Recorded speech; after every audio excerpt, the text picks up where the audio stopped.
एक बात, परीक्षण करके मानना है, परीक्षण करने वाला योग्य होना चाहिए। इसके बाद भी परीक्षण पे भी भरोसा ही किया जाता है। अंततः क्या आ रहा है? भरोसा। अब मैं कहूं कि आप अपने पिता के बेटे हैं, इसका क्या प्रमाण है आपके पास? तर्क से तो पहली बात आप सिद्ध नहीं कर पाएंगे, जो गली गली में करते बैठते हैं लोग। और अगर परीक्षण से आप करना चाहेंगे तो भाई ज्ञानी है, कहेंगे डीएनए टेस्ट करा लो, नहीं भरोसा है तो डीएनए टेस्ट कराने जाएंगे तो किसके पास जाएंगे? आप तो करेंगे नहीं, डॉक्टर लिखेगा, उसकी पर्ची पे भी आपको क्या करना पड़ेगा? भरोसा करना पड़ेगा कि इसने सही किया। फिर जाएंगे जो टेक्नीशियन है, लैब टेक्नीशियन, वो भी क्या करेगा? टेस्ट करेगा। उस टेक्नीशियन पे भी भरोसा करने पड़ेगा कि नहीं, इसने सही से पढ़ाई करके जो है इस पद पे ये आसीन हुआ है, ये जो टेस्ट करेगा सही करेगा।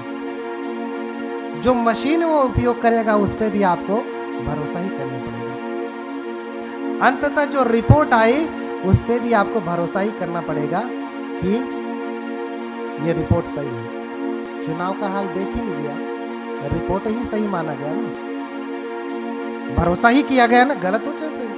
अंततः बात कहाँ आई? बात कहाँ आती है? भरोसे पे। आपको अंततः कहीं न कहीं जाकर के क्या करना पड़ता है? विश्वास करना ही पड़ता है। समझ रहे ना? भगवान बुद्ध का धर्म बहुत गंभीर है, तो ज्यादा वैज्ञानिक ना बनिए, ज्यादा वैज्ञानिक ना बनिए। अगर वैज्ञानिक बनना है तो कौन से विज्ञान के अनुसार आप सिद्ध करेंगे, ये भी मुझे बता दीजिएगा। मैं भी थोड़ा पढ़ लूंगा, फिर आपसे तर्क वितर्क करूंगा। अब बताता हूं कि भगवान बुद्ध का धर्म वैज्ञानिक है। अभी खंडन किया, अभी मंडन करता हूं। भगवान बुद्ध का धर्म वैज्ञानिक है। अच्छा, मैं बार बार धर्म भी कह रहा हूं, धर्म। गुस्सा नहीं लग रहा है? कहीं दूसरे धर्म को तो नहीं बता रहा हूं? हाँ भैया, धम्म शब्द पाली में है, धर्म हिंदी में है। बाबा साहब ने धम्म और धर्म में अंतर किया, ये भी मैं जानता हूँ, क्योंकि बुद्धा इस धम्मा उसको मैं 26 बार पढ़ा हूँ, एक एक शब्द मुझे कंठाग्र है। बाबा साहब ने जिसके लिए लिखा है, ऐसे लोगों के लिए लिखा है कि जिन्होंने कभी पाठशाला का मुंह भी नहीं देखा है। जो 10 लाख लोग या 6 लाख लोग हैं, क्या वो सब पढ़े लिखे थे? 6 लाख लोगों में 10,000 मुश्किल से पढ़े लिखे रहे होंगे, मुश्किल से। उसमें उच्च डिग्रीधारी तो कम में लोग रहे होंगे, गणना ना। तो वो बहुत अल्फाबेटिक है, प्राइमरी लेवल से लिखा गया है कि लोग समझ सके। जैसे हम कहते हैं कि बुद्धम शरणम गच्छामि, हाँ, मैं बुद्ध के धम्म की शरण जाता हूं। अगर इसे पाली में अनुवाद करना हो तो कैसे कहेंगे आप? धम्म पाली में है, धर्म हिंदी में है, ठीक है। अब आपको कहना हो कि मैं बुद्ध के धर्म की शरण में जाता हूं। अहं बुद्धस्य धम्मं शरणं गच्छामि। क्या कहेंगे? क्या शब्द उपयोग किया धर्म के लिए? मैं बुद्ध के धर्म की शरण में जाता हूं। अहं बुद्धस्य धम्मं शरणं गच्छामि। समझ रहे ना? या सीधे कह दे मैं अहम धम्मं शरणं गच्छामि, लेकिन मुझे भेद करना है। और यही मैं कहूं कि मैं हिंदू धर्म की शरण में जाता हूं। पाली में अनुवाद करिए, क्या कहेंगे आप? अहम हिंदू क्या धम्मं शरणं गच्छामि। सही कहा आपने। उसके लिए भी क्या शब्द उपयोग होगा? हिंदू धर्म के लिए भी क्या शब्द उपयोग होगा? धम्म ही होगा पाली में, अगर आप कहेंगे तो। इस्लाम धर्म कहिए तो, ईसाई धर्म कहिए तो, मजहब कह दीजिए, लेकिन जब भी आप पाली में अनुवाद करेंगे तो उसके लिए एक ही शब्द है, धम्म। लेकिन आपको समझना पड़ेगा। बोलिए भगवान बुद्ध की।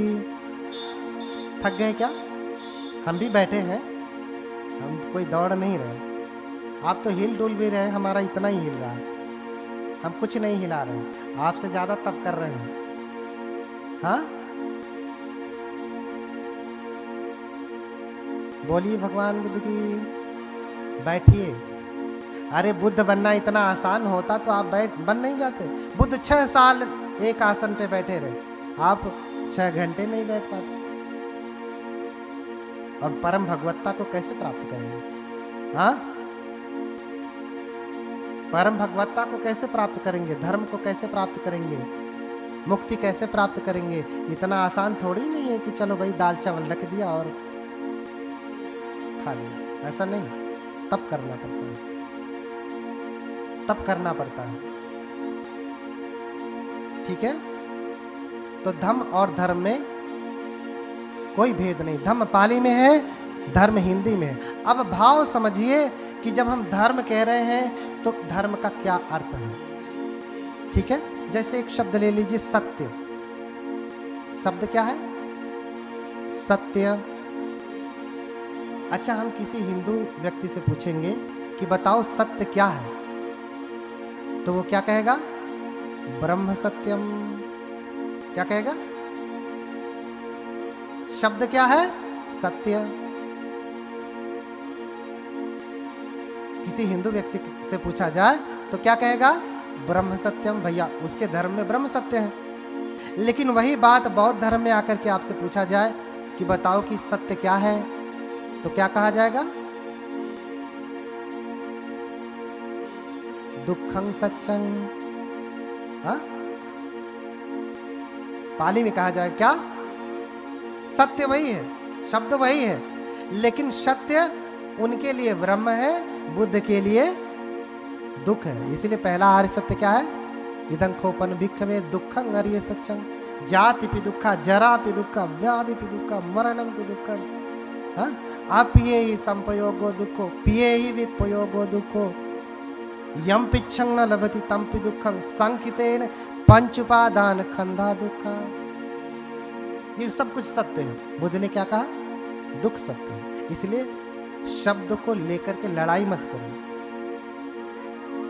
शब्द को लेकर के लड़ाई मत करिए, दर्शन को लेकर लड़ाई करिए कि हमारे में इसका क्या अर्थ है, हमारे धर्म में इसका क्या अर्थ है। बात बहुत दूर तक चली गई, बहुत सारी बात है कहने के लिए, आगे कहता रहूंगा, प्रसंगवश आ गई है।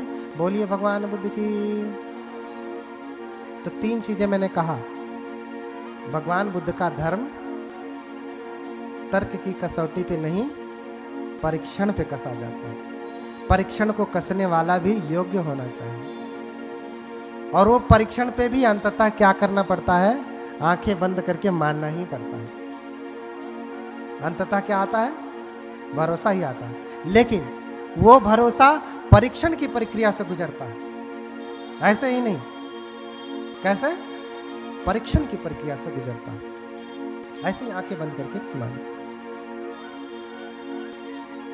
तो सुमेध ने अपने समस्त पारमिताओं का स्मरण किया कि दानशील आदि जो 10 पारमिताएं हैं उसको उन्होंने पूरा किया। और पारमिता पूरा करने के लिए एक ही जन्म पर्याप्त नहीं होते। अब आपको जन्म पुनर्जन्म को लेकर की बहुत सारी विविधताएं हैं, सुनेंगे। अब आप कहेंगे जन्म पुनर्जन्म कहां से आ गया? आप तो पाप पुण्य तक को मानने को राजी नहीं। भले गाथा लिखा देंगे सब पापस आकरणं कुशल संपदा, सभी पापों को ना करना, कुशल कर्म का संचय करना, ये आप लिखवा देंगे।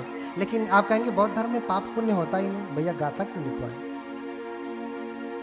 हाँ, गाथा क्यों लिखवाए? हाँ, देखिए जन्म पुनर्जन्म भी होता है, अच्छे बुरे कर्मों का विपाक भी होता है। नहीं तो बताइए ना, व्याख्या करूंगा आगे, थोड़ा सा झलक। माता पिता खाया वही पिया, उसी घर में रही वही पति हैं, वही सास ससुर है, सब कुछ वही है ना। लेकिन एक बेटा पैदा हुआ तो एकदम जंगाली हो गया, हुआ ना। दूसरे बेटे के समय भी माता वही है, पिता वही है, वही घर है, वही सास ससुर है, वही भोजन है, दाल चावल, हाँ, सब्जी रोटी या जो कुछ भी। लेकिन दूसरा बेटा पैदा हुआ तो एकदम सीधा है, लोग कहते हैं गाय जैसा सीधा है। क्यों? आपने बनाने में कुछ गड़बड़ी की क्या? बताइए माता जी लोग, आप पहले बेटा बेटी में, बेटा हो चाहे बेटी हो, आप पहले के जो है समय में ध्यान देती हैं, दूसरे के समय में नहीं, या दूसरे के समय में नहीं ध्यान देती हैं, पहले के समय में नहीं।